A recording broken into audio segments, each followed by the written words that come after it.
থাম্বেলখন চাই নিশ্চয় আপোনালোকে গম পাইছে মই কিহৰ ওপৰত কথাখিনি ক'বলৈ ওলাইছোঁ।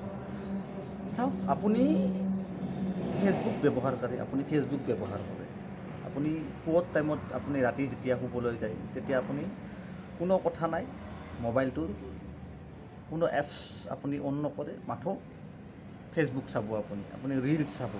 কিন্তু আপুনি অনুভৱ কৰিছেনে এই কণ্টেণ্ট ক্ৰিয়েটৰ যিখিনি আছে আমাৰ চবেই ভাইৰেল হ'বৰ কাৰণে কি ভালতকৈ বেয়া বস্তু বেছি আপলোড কৰা হৈছে মানুহে।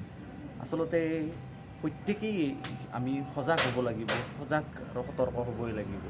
যিটো বস্তু আমি অনুভৱ কৰিব নোৱাৰোঁ, আপুনি হাঁহি আছে, কেতিয়াবা ইম'শ্যন হৈছে, এনেকুৱা হৈছে যে যিকোনো বস্তু, কোনো কণ্টেণ্ট নাই, কোনো একো টপিক নাই, এনেই খালি মাথো সমালোচনাৰ বাবে তাৰমানে তেওঁলোকে ৰিলছবিলাক আপলোড কৰি আছে, ভিউজৰ কাৰণে যিকোনো এটা কাম কৰি আছে। তাৰ ফলত আমাৰ মগজুত কিবা এটা হ'লেও ডিপ্ৰেছ আমাৰ চেঞ্জ হৈ আছে। আপুনি চাব, প্ৰত্যেকেই এইখিনি কথা অনুভৱ কৰা উচিত যে ফেচবুকখন ইমান ভাল বস্তু নহয়, আপুনি ভবাৰ দৰে তেনেকুৱা নহয়। কোনে কি কৈ আছে, কোনোবাই গালি পাৰি আছে, আমি সেইবিলাক চাই আমি টাইমবিলাক নিজৰ জীৱনৰ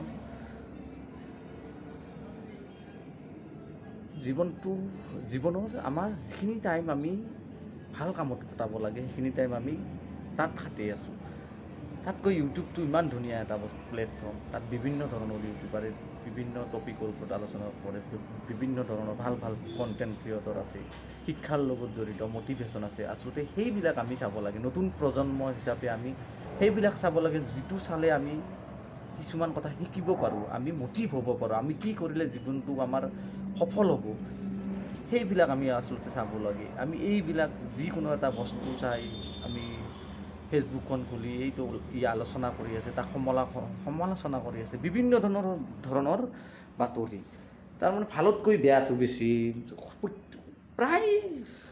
প্ৰায় মিছা কথা কয়। 50%, 50%